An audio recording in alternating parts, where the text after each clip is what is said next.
Oh, hello. It's story time.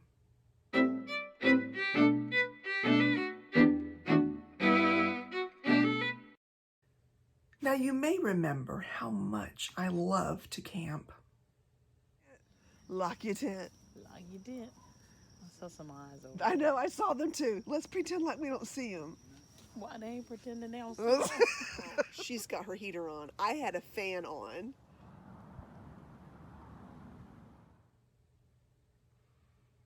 So it's no surprise that tents wear out, and I would be on the lookout for another tent.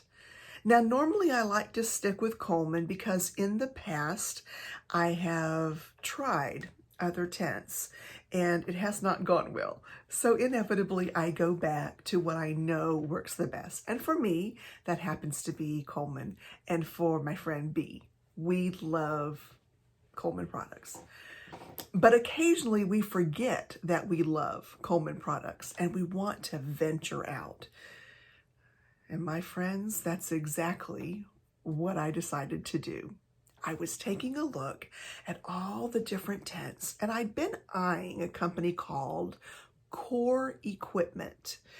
And in particular, I was eyeing one that's a 9-person tent with a porch on it. How cool would that be? I thought I would save myself time from having to get a tent and then also like a gazebo. I could just kind of smurge that together, put one thing up, and voila, time to camp.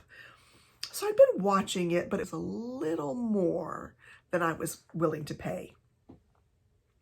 But then the sale came. Bum, bum, bum.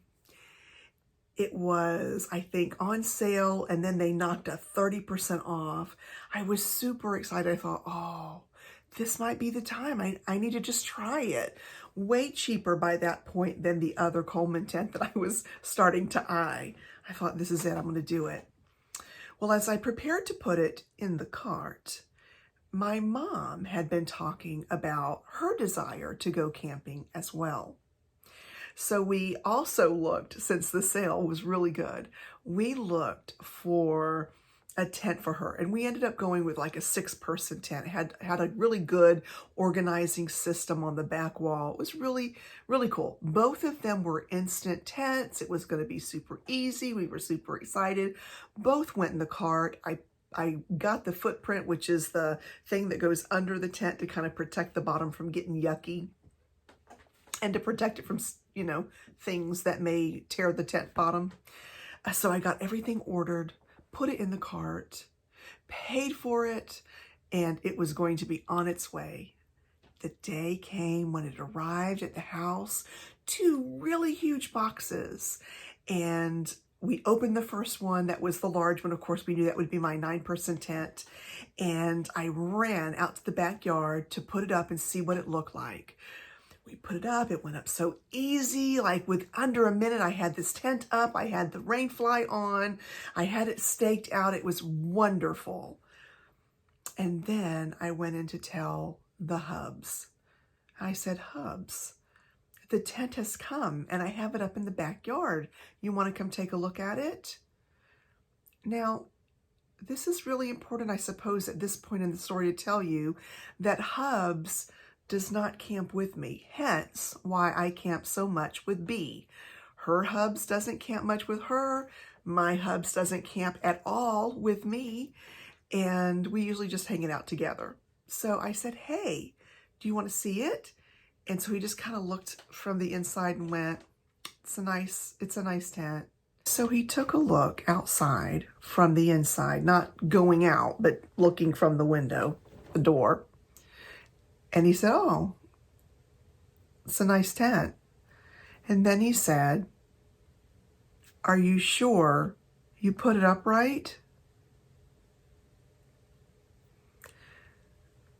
So I have to tell you, it cut me to my soul because I've been camping for a really long time. And we're talking years. I started camping young, like in those groups where you go camping, like Boy Scout, Girl Scout.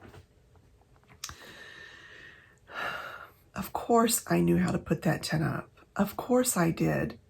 I even glanced at the instructions, so I'm pretty sure. Like, I know how to put a tent up. Been doing it a long time.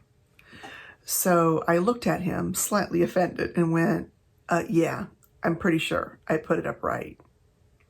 So this was Friday afternoon. I was going to camp in it for Friday night. I put my cot out there. I put the air mattress on top of the cot. And then I got distracted. I needed to take care of some things. And then it just got too late. And I thought, oh, I'll just camp in it tomorrow night, Saturday night. So Friday night passed. Saturday morning came, and I went outside and I took a look at my tent, and it was beautiful, and it was so inviting, and it was like, hey, Laura Belle, come stay with me. So I said, no problem, tent. I'm gonna catch you tonight. That's going down. And I went about my day. And then in the afternoon, I was sitting in a chair in the living room when it really started to pour down rain. No worries, because this tent, very water resistant. There were many great reviews about this tent's ability to manage water. So I kind of went out and took a look. And I mean, it was holding up just fine. And I thought, we're good. This might be an alternative to Coleman. How cool is that? And then, I don't know exactly when it was, but perhaps about 30 minutes in to this wonderful rain, something went awry. And these gusts of wind came out of nowhere. And my mom was sitting in a chair fairly close to me, and she said, wow, that's some really strong sounding wind. How would I know? And we both got up, and she beat me to the door, and she said, oh my goodness, the tent. So I came running to the door, and somehow the line had gotten loose. And because it had gotten loose, it had put undue tension on the rainfly.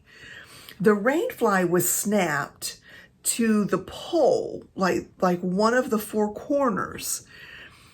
And that rainfly had actually ripped itself from where it was connected. And when it ripped itself, it began to flap and flail around. And because the top of the tent is actually screened, I knew that water was not only coming into the tent, but the wind was blowing so hard, it looked like it could definitely take the tent down. Now, before I go any further with the story, you should know that both my mom and me had on dresses about knee length, and they were the fit and flare kind of dresses, kind of very similar to what I'm wearing tonight. So I ran quickly into the bedroom and I put on a pair of capris to be under it, just because the wind was bad and it was a fit and flare kind of dress. And I didn't want anything to happen. I went, Mom, put on capris.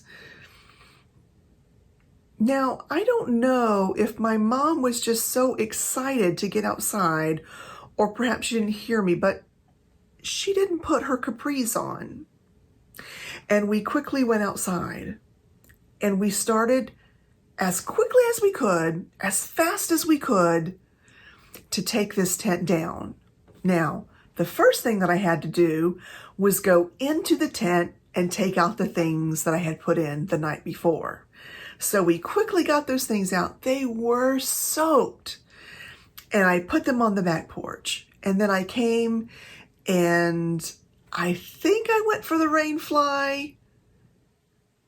It's all kind of a blur, to be really honest. I think that I would have gone for the rain fly because I had to get those unhooked in order to start taking the actual, the poles have like a little button that you press, and it either, like, you can pull it apart and it snaps, and then you push it and and it goes down to close it. So I was mid doing whatever it was that I was doing when I heard a blood-chilling scream coming from my mom. Now, friends, you never want to hear a scream coming from your mom because I didn't know what had happened. So I whirl around. I go, what's happened? And my mom just started laughing, and she was all kind of haphazard. So it seems that the gust that came through that I was fighting with the tent was also fighting with my mom and her dress. So what happened next, as far as I can understand, is the wind grabbed my mother's dress and in a bully move pulled it over my mom's head. So she was showing her lucky draws to the neighborhood. It was very funny. So I started laughing, but I started laughing so hard it was difficult to do the tent things. And then my mom was laughing, and she was holding on to one of the poles. And as she was holding on to the poles, another gust of wind came through. And again, it grabbed the bottom of her dress and flung it over her head again. So I am trying to help my mom be straight, trying to get my tent down, get it out of the rain. And this wind is being quite abusive to not only the tent, but my mama. And we finally got the tent down because I said, Mom, please just go inside and put on a pair. And she goes, no, I'm trying to. So she's holding it she's holding it like her dress like this to try to keep it from flying everywhere. She's like, no. So she's like trying to one-hand it with her hand on her dress, and the wind is like steady trying to yank it up. We finally get the tent down, and we shove it all in a corner on the porch. Now our porch is like it's a long porch, and there's plenty of room to kind of like stick it in the corner, and there's a lovely overhang. So we get it all ready. We are soaked from head to toe, laughing. The endorphins were in effect. And so now the hubs, who works in the evenings and sleeps during the day, comes out, knows that we're drenched, and knows that the tent did not do well. Now, I am pretty sure he does feel that this kerfuffle was indeed my fault. So what I would say is, if you're in the market for a tent and you see Core equipment, perhaps think about letting it pass on by. We ended up also putting her 6-person tent up on another day. I did make sure that the forecast showed rain because I wanted to see what it would do. I will tell you that in a straight rain, it's fine. But if there is any wind involved, because there are vents and because there's netting on the top, the rain somehow just comes for it, and you will find puddles inside your tent. It's not that it comes in at the seams. It's not that it bleeds through. It's that the wind easily takes it through the netting. So there you have it. There's the story of my attempted tent, my mother, the wind, and her dress. Now, you say, what tent did I end up with because these were no-goes? Well, you'll have to wait for another day. Bye.